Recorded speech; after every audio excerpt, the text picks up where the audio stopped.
Hello there, and welcome. Tonight's story is a gentle journey through time, a soft, sleepy tale from an age when comfort was, well, let's just say, less of a priority. Settle in, dim the lights, and prepare to be mildly horrified by the daily life of a small barefoot child in a world that had never heard of toothpaste, pillows, or joy. This video was researched, written, and edited entirely by me, so if you enjoy it, please consider giving it a like, or even subscribing for more sleep stories from history's least cozy moments. Now, take a deep breath, relax your shoulders, and thank the heavens you're not living in medieval England. It's 1401, you're 7 years old, you've never bathed, you sleep on a damp pile of straw beside your 4 siblings, 2 chickens, and a bucket that serves no noble purpose. The bucket smells. You do not question the bucket. That is life. The air is cold tonight. Not the kind of cold that bites. No, that would be dramatic. It's more of a quiet, creeping damp that nestles into your bones and politely refuses to leave. You sleep in what could generously be called a barn, though it was likely built for storing grain and disappointment. The walls are made of loosely stacked timber, with wide gaps between each plank. Wind whistles through like it's been invited. The only insulation is a damp wool sheet nailed to one side, a thoughtful gesture, though not particularly effective. You lie on a pile of straw which is as soft as straw gets, scratchy, flattened, and faintly moist with something that may be rainwater, or something else entirely. The chickens, Bertha and Gregor, nest beside your feet. They're warm, if occasionally aggressive. Gregor has pecked you 3 times today, once for fun, twice by accident. You forgave him. He is family. Your siblings are snoring, wheezing, or mumbling in their sleep. One of them is sleep-talking about bread. You are jealous of this dream. Above you, the rafters creak under the weight of a single, slightly suicidal pigeon. Occasionally it shifts its weight and you're rewarded with a fresh sprinkle of droppings. You don't mind. The droppings fall on your brother. This brings you comfort. The room smells of hay, mildew, unwashed feet, and something metallic that no one's bothered to investigate. The bucket sits in the corner. You do not speak of the bucket. The bucket has history. And yet, you are considered lucky. It is not hailing tonight. There is no hole in the roof this week. The pigs have been moved outside for the summer, and your father only shouted once before bed, and it wasn't even at you. Yes, you are blessed. Lice whisper gently across your scalp, tiny bedtime companions doing their sacred dance. You try not to scratch. You fail. You scratch. It is tradition. A fox cries in the distance, or perhaps a banshee. Either way, not your problem. You're under a blanket now, a real one. Woolen. It smells like boiled cabbage and old cheese, but it is warm. You close your eyes. The straw crunches beneath your elbow. The chickens cluck softly in their sleep. The wind strokes your face like a passive-aggressive ghost. And still, you sleep, because tomorrow is a new day, with new turnips and the exact same lice. Your nightwear, if you could call it that, is the same garment you wore while digging up potatoes, chasing a chicken, and falling into a bog earlier today. It is not so much a shirt as it is a sack with ideas. The linen is scratchy, coarse against the skin, and slightly damp despite no visible water source. It is unclear if it has absorbed the mist from outside, or simply the atmosphere of despair that lingers in every medieval home. You have no undergarments, no socks, no long johns. The concept of layering for comfort has not yet reached your hamlet. There was once a rumour that a nobleman owned something called trousers.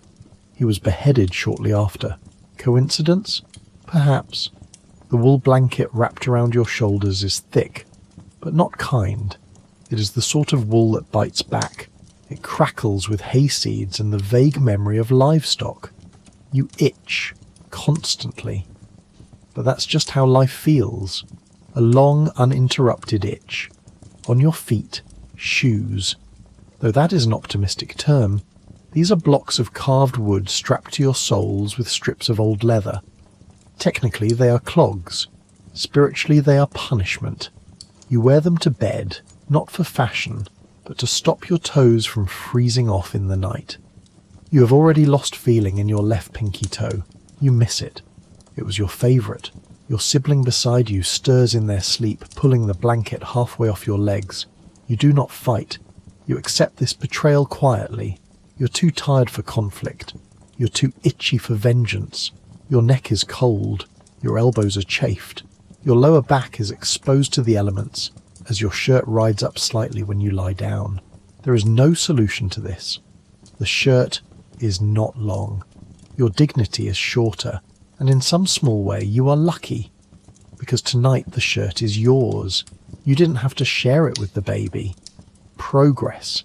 Your shirt clings to your damp skin. The clogs dig into your ankles. You scratch behind your ear where something is almost definitely nesting. But none of that matters now, because it's bedtime, and bedtime in 1401 is a family affair. The room is dark, save for the faint glow of a dying candle that's been burned down to a stub of wax and wishful thinking. Shadows stretch across the walls like they're trying to escape. You relate. Your mother's lullaby floats through the air, a slow, mournful tune passed down through generations. It tells the tragic tale of a maiden who wandered too close to the mill pond and was never seen again. You hum along quietly. You know all 6 verses. The final one includes a warning about wandering after sundown and eating fish on Thursdays. The meaning is unclear, but it is tradition. Beside you, your older brother begins the evening coughing ritual. It starts as a polite throat clearing, escalates into a chesty bark, and finishes with a triumphant wheeze. He bows. The rest of the family joins in one by one. Coughing is the closest thing you have to harmony. Then come the prayers, not elegant ones. These are quick, mumbled pleadings. Please let the roof hold. Please let the rat stay in the corner. Please let the pig stay outside this time. And a whispered, please don't let it hail. You all nod solemnly. Hail means bruises. Your father lies at the far end of the room, wrapped in a cloak made from the skin of something he once fought. He has already fallen asleep. He snores with the strength and fury of a man who has inhaled 2 decades of hay dust. Each exhale sounds like a forge bellows giving up. Each inhale is a threat to the structural integrity of the roof. You stare up at the ceiling, watching as cobwebs flutter gently in the draught. A spider lowers itself dramatically in front of your face. You wave it away. It's a familiar dance. Bertha the chicken clucks in her sleep.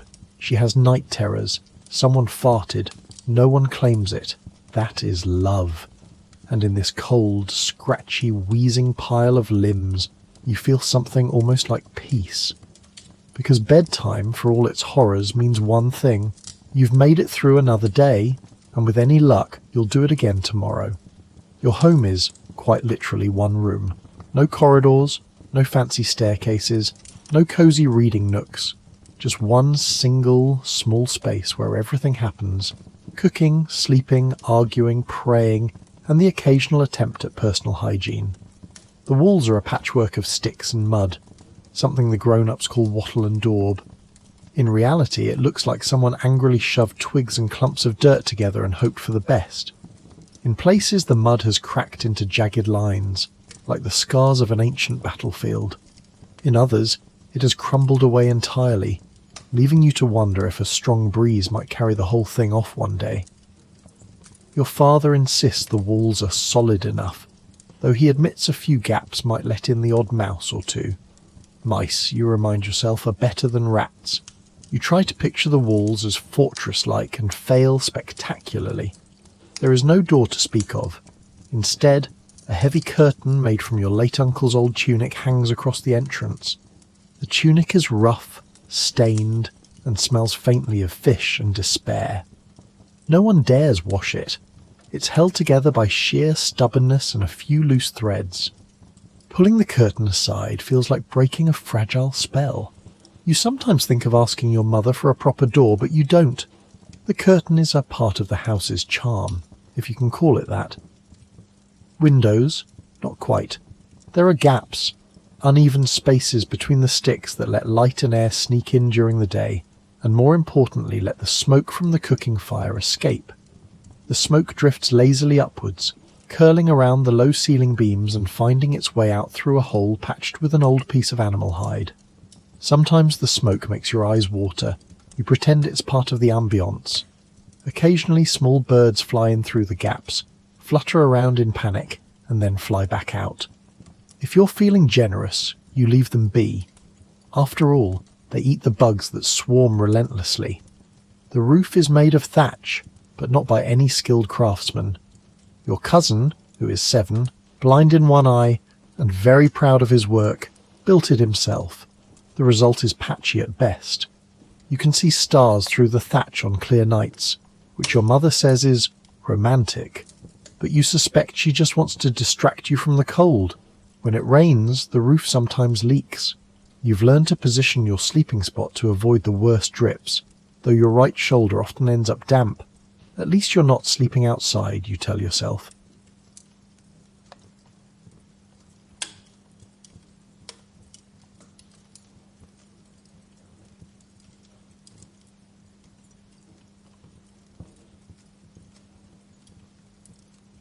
The floor beneath you is earth, hard-packed, uneven, and stained with a history of spilled broth, bits of charcoal, and various unidentifiable sticky substances.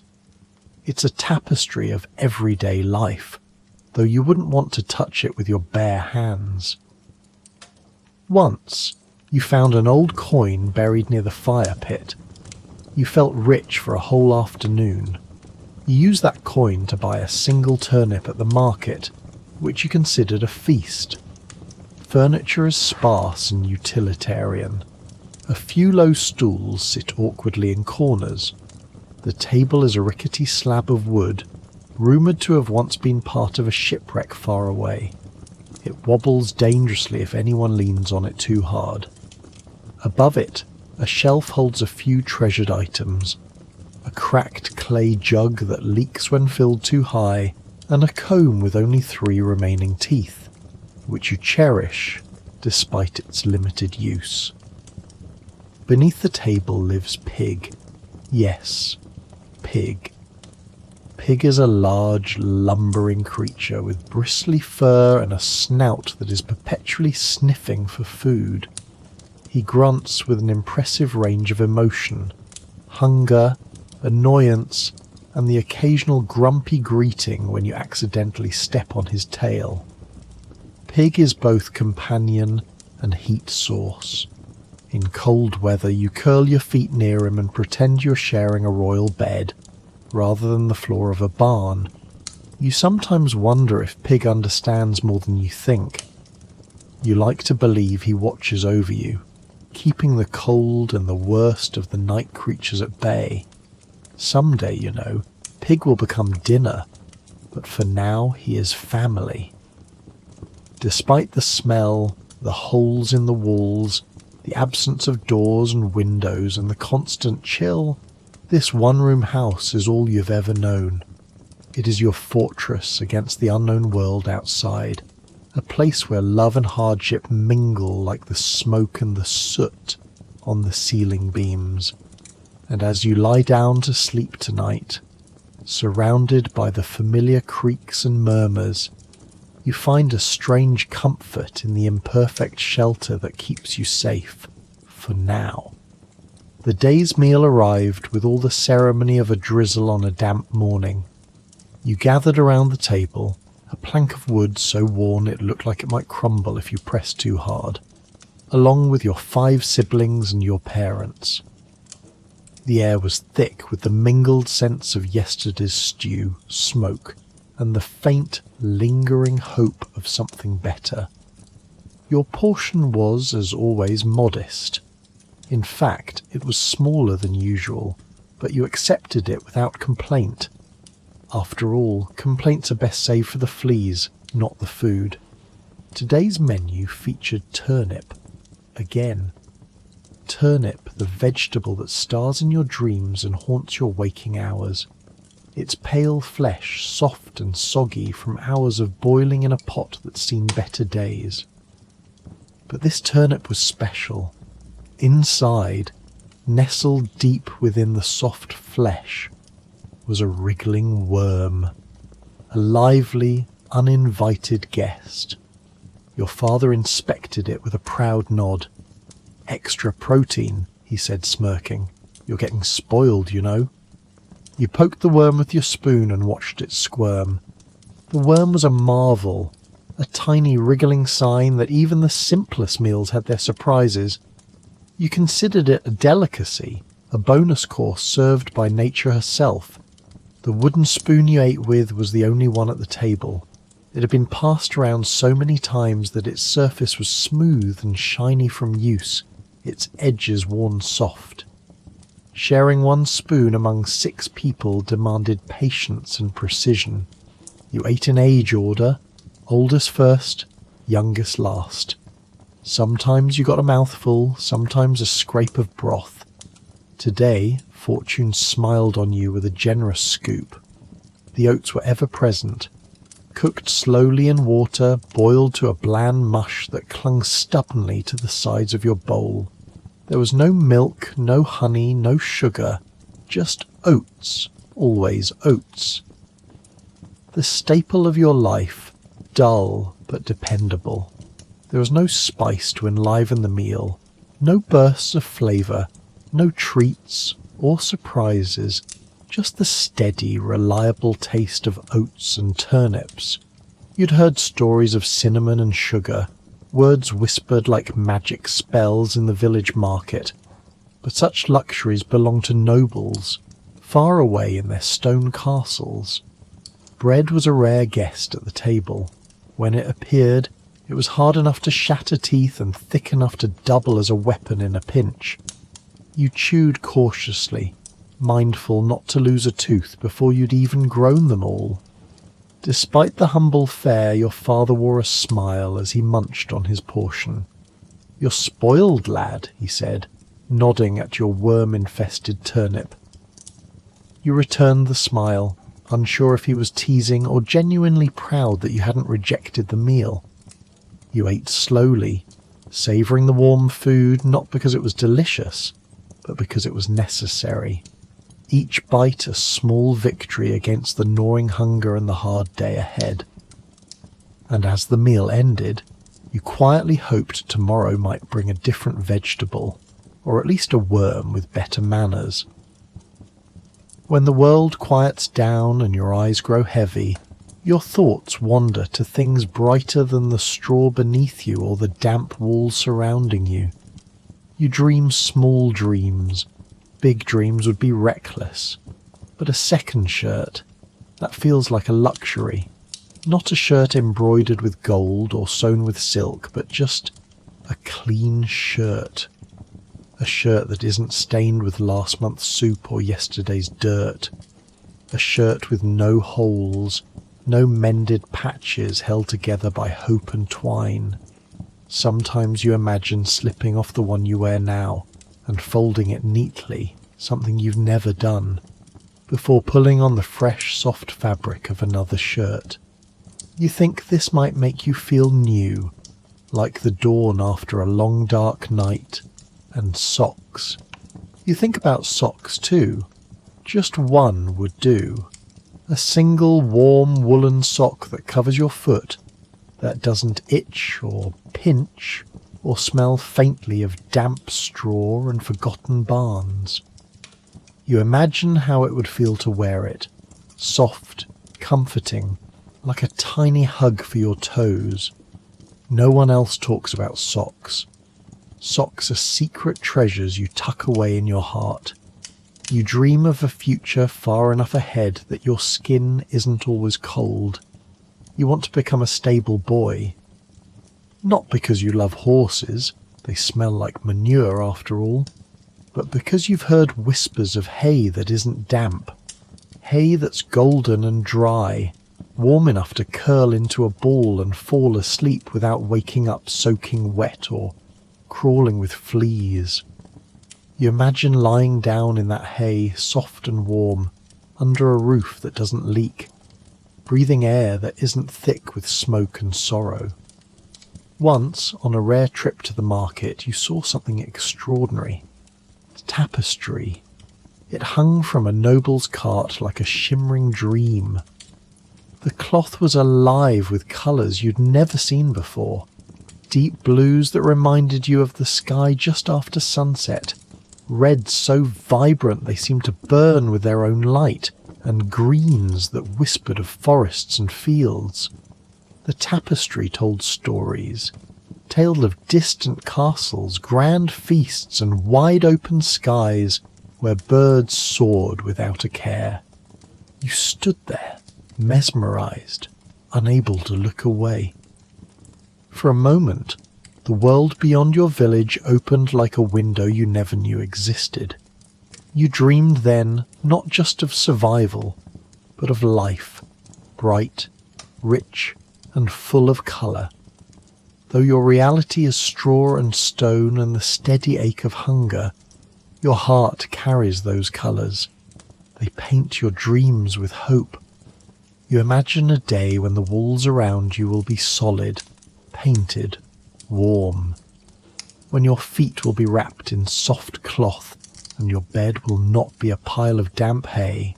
For now these dreams are your secret companions, silent and gentle, small lights flickering quietly in the darkness, and it is these hopes, simple, humble, but unyielding, that carry you through each cold, hard night.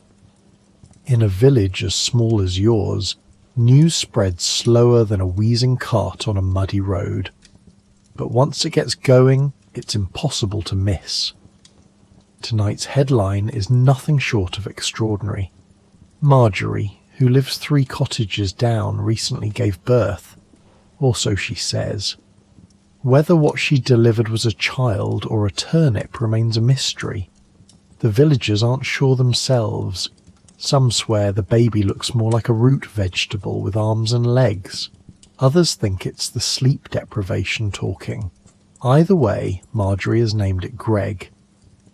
Greg spends most of his time asleep, a quiet, still presence that only occasionally emits a faint, earthy smell, suspiciously like freshly dug soil. Marjorie insists Greg is the finest child the village has seen, though she does admit that he has a curious habit of not crying much, and that he might prefer being buried in the garden over cuddles.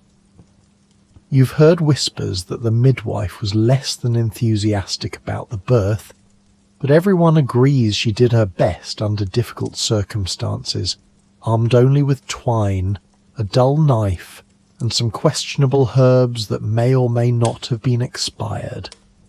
Meanwhile, the village baker finds himself once again at the centre of scandal.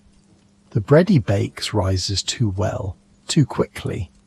Loaves come out of his oven fluffy, golden, and impossibly light, something unheard of in these parts where bricks of dough are more common than anything resembling actual bread. The villagers have taken to whispering that he must be a witch, or at least dabbling in sorcery. A few even claim to have seen smoke and strange lights flickering from his bakery at odd hours. In reality, the baker is simply skilled, and secretly harbours a treasured jar of yeast, hidden beneath the floorboards, like a dragon hoarding gold. But the truth is dull, and gossip loves a good story. Better to believe in witches than admit to magic being as simple as a good recipe. Then there's the tale of a man, an unfortunate soul, who once claimed he saw a horse wearing shoes on all 4 feet. In your village, horses usually roam barefoot, their hooves hardened by rough terrain and little care.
Shoes on one foot might raise an eyebrow, but all 4 feet shod? Such a thing is unnatural, a mark of the devil or worse. This man told his tale at the tavern, eyes wide with excitement or terror, you can't be sure. He spoke of shining iron plates, polished to a mirror-like gleam, strapped to each hoof. His words were met with disbelief, suspicion, and fear. To many, it was proof of dark forces at work, and fear soon turned to rage. The man was taken away, burned at the stake, his cries lost to the night. A grim warning to anyone else tempted to speak of unnatural things. Gossip is the village's heartbeat, a mix of dread and fascination, a way to pass long hours by the fire when the wind howls outside and the rain taps relentlessly on the roof. It stitches the community together, weaving threads of intrigue, fear and laughter into the fabric of daily life. You listen eagerly to these stories, their twists and exaggerations growing with each retelling. They fill your imagination with magic and danger, reminding you that even here, in this tiny, muddy corner of the world, the extraordinary can lurk beneath the ordinary. Though the truth is often far less exciting, often just burnt bread or a tired woman's fanciful tale, the stories bring warmth, distraction, and a touch of wonder to your cold, dark nights, even if sometimes that wonder smells faintly of smoke and suspicion. Night falls slowly, as if the world itself is reluctant to hand over the reins. By the time darkness takes full hold, the village has fallen into a stillness so deep it presses against your chest. But it isn't truly silent. The silence of medieval night is never empty. It breathes, it creaks, it lurks. Above you, the thatched roof groans softly in the wind, the twine holding it together strained by every gust. Somewhere near the chimney, a beam shifts in its sleep, releasing a heavy thud that echoes through the house like a dull warning. You flinch, but no one else stirs. They've all heard it before. It's the same beam that creaks every night. The same one your father says is probably fine. It's probably not. The chimney coughs now and then. A puff of soot drifting down like a curse disguised as snowfall. It dusts your blanket, settles in your hair, clings to the corners of your eyes. You don't bother brushing it off anymore. You tell yourself it's good for your skin. Exfoliation, you whisper. Medieval skincare. The fire in the hearth is no longer a blaze, but a few stubborn embers glowing in protest. They cast long, twitching shadows across the walls, shadows that stretch and breathe and move ever so slightly when you're not looking. You don't ask questions. This is not the time of night for curiosity. From outside, the wolves call, far enough away to feel poetic, but close enough to keep your heart just a little too fast. Their howls slice through the wind in ragged chords. Not music, not quite screams. You've never seen one up close, but you've seen what they leave behind, and you've learned, young as you are, that sometimes the best protection is pretending not to hear. Somewhere under the floorboards something scratches, claws on wood, quick and deliberate. It might be a mouse, it might be something worse. But there's no point wondering. You do what everyone else does, pull the blanket up and pray it's not in the mood tonight. Then, the rat. Your rat. You've seen him 3 times this week, and each time he seems larger. He doesn't run. He walks like he owns the place. A hulking grey shadow with a long glistening tail, and the kind of confidence usually reserved for minor nobility. You suspect he's in charge. The rats, the mice, the scratching under the floorboards, all of it, answering to him. There's something in his eyes, not just intelligence, strategy. He once looked directly at you from the edge of the hearth. You didn't breathe until he turned away. It felt like a power struggle. You lost. Your little sister insists he speaks in her dreams. You believe her. Beyond the walls, the trees creak like they're whispering secrets to the wind. You hear owls. Something rustles in the thatch, and once, just once, a low moan rolled across the fields. Not human, not quite animal. You said nothing. Everyone else did the same. These are the rules of the night. You do not investigate sounds. You do not question moving shadows. You do not make eye contact with the rat. And still, somehow, the danger is strangely comforting, predictable, familiar, like a lullaby made of menace. You pull your itchy blanket tighter, tuck your feet closer to Pig, who, thank the saints, is warm and unbothered, and close your eyes. You might wake up cold. You might wake up covered in soot. You might wake up to find the rat sitting on your chest, judging your life choices. The fire has died completely now. The last ember gave up its glow about 20 minutes ago, with one final, pitiful crackle. The room is cold in that stubborn, bone-deep way you've grown used to. Your breath puffs faintly in front of your face like a ghost of itself, then vanishes. You're lying on your usual patch of straw, which is marginally less damp than it was last week. It clings to your shirt, pokes your ribs, and smells faintly of chicken feet. You pull your blanket. If you can call a thin square of wool with a hole in it a blanket, tighter around your shoulders, and sigh into the dark. Your eyes are closed. You're pretending to sleep, the way you do every night before sleep actually comes. There's a soft throb behind your eyes from smoke or hunger or both, and still your mind ticks on. You wonder if tomorrow will be better. You know it won't be. But maybe it might rain a little less. The mud outside might be slightly less aggressive. Your right boot might stay on when you pull your foot out of it. Your mother might find a way to make the turnip stew taste less like boiled socks. That would count as a win. You think, as you always do, about God. Not deeply, just vaguely, like a neighbour you know is there but haven't seen in a while. You wonder if he's watching you right now, or if he's moved on to more dramatic cases. You suppose even he needs a break from turnip-based tragedy. You remember the priest saying plagues were punishment. You think they might just be bad luck. The last one took old Henry, your cousin's baby, and all the midwife's cats. You miss the cats. You didn't like Henry much. You think about turnips. Always the turnips. You wonder if prices are up. You wonder if someone, somewhere, is frying theirs in butter. You don't know what butter tastes like, but you've heard it described, and it sounds like something holy. You wonder if you could trade something for butter. You mentally inventory your worldly possessions.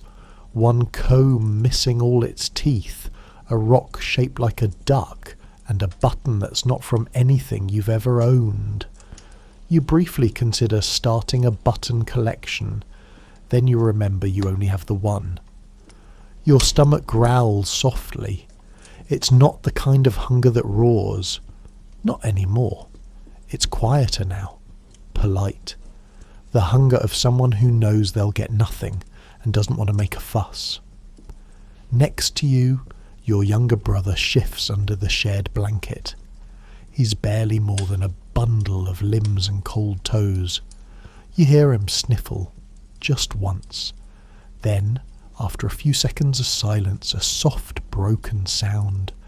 He's crying. Not loudly, just those breathless little gasps that come when you try not to cry, but do anyway. You don't say anything. That's the rule. Crying isn't for fixing. It's just something that happens, like lice, or the occasional rat falling out of the ceiling. You scoot a little closer, not touching him outright, but letting your shoulder brush his ever so gently. He says nothing, but his breath evens out, and that's enough. Outside, the wolves are quieter now. Maybe they've found something to eat.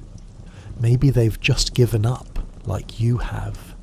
You hear the wind curl around the edge of the house, squeezing through the cracks in the wall with a whistle that could almost be a lullaby if you squint your ears a little. And somewhere just beyond the hearth, the rat is chewing on something. It might be a log. It might be the remains of a shoe. You decide not to investigate. Your final thoughts drift like tired clouds. Will the pig escape again tomorrow? Will Greg the turnip baby learn to speak? Is the baker actually a witch or just naturally gifted? You never find answers, but the questions keep you company, and finally, slowly, gently, you begin to drift. Not into restful sleep, not yet, but into the space just before it, the in-between. The floaty, half-dream place where even hunger softens and fear falls quiet. Tomorrow will be the same, but for now, you're warm enough. The rats aren't climbing you, and your brother's breathing is calm again. The house has finally surrendered to silence. The wind no longer howls, it whispers now, just faint sighs around the corners of the mud brick walls, like it's grown tired of trying to blow the whole thing down. The embers in the hearth have long since turned to ash. Cold, grey, and unmoved, they no longer glow, but you pretend they do. Just a little, just enough. Pig snores softly beneath the table, his warm breath steaming up the underside of the bench. One chicken shuffles in its sleep beside your feet. It's named Chicken. You named it yourself. You're proud of that. Even the rat seems to have found contentment tonight, or at the very least has postponed whatever silent coup he's planning. And you, small, tired, itchy, are finally letting go. You lie curled on your side, spine pressed into the lumpy straw, which tonight seems only mostly damp. A victory. Your blanket is more air than fabric, but you've folded it 3 times over your chest, tucking it in around the edges like a cocoon made of warmth and wool lint. You've positioned your feet carefully, one under your brother for warmth, and one tucked deep under the blanket, away from the biting night, and the mouse who has taken liberties with your toes in the past. He isn't here tonight. You haven't heard his little claws. You hope he's moved on to a nicer foot, perhaps one with softer skin. Either way, you're not tonight's snack, and that, in this life, is what counts as peace. Your breathing slows, your fingers relax, your shoulders finally let go of the day. You sleep now, small medieval child. You are safe-ish. Your family is close. Your bed has not yet collapsed. The wolf howls have grown distant and nothing is currently on fire. You begin to dream, not of castles or crowns or grand adventures. No, your dreams are simpler, softer. You dream of owning a real pillow, not just a folded tunic stuffed with hay and old regrets, but a proper, honest-to-goodness pillow. Fluffy, clean, possibly even scented. You're not sure what scented means, but someone once said it and it sounded divine. In your dream, the pillow cradles your head like a cloud. Your neck does not ache. Your hair does not smell of smoke. You wear a nightshirt, white, soft, free of turnip stains. Your bed has 4 legs, all intact. It does not wobble or creak when you breathe. There are colours in your dream too. Blue, like the tapestry from the nobleman's cart. Yellow, like sunlight that doesn't come with frostbite. You are warm, you are dry. And in this dream, no one coughs. No lice crawl across your scalp. Your stomach is full, not stuffed, but comfortably satisfied. You've eaten a pear. You've never seen a pear. But this one is round and juicy and tastes like the stories the baker used to tell before he was accused of sorcery for the third time. You dream too of clean feet, of socks that match, of shoes that are not made of wood. You are content. In the waking world, you're still covered in soot. You're still itchy. You're still technically sharing a mattress with rodents. But in your dream, you're royalty. You have a bed, a pillow, a pear. The turnips are somewhere else. The past is behind you. The lice, unfortunately, are not. But even they seem quieter tonight, subdued perhaps by the chill. And so you sleep. Not because the world has become kind, but because for now it is still, and stillness is a kind of mercy. Good night, small medieval child. You've made it through another day of damp straw, questionable soup, and rat-based politics. Tomorrow the rooster will scream far too early. The sky will rain on you again, even inside, and someone will probably accuse a puddle of witchcraft. But for now, sleep. You're safe. You're mostly dry, and the mouse has moved on.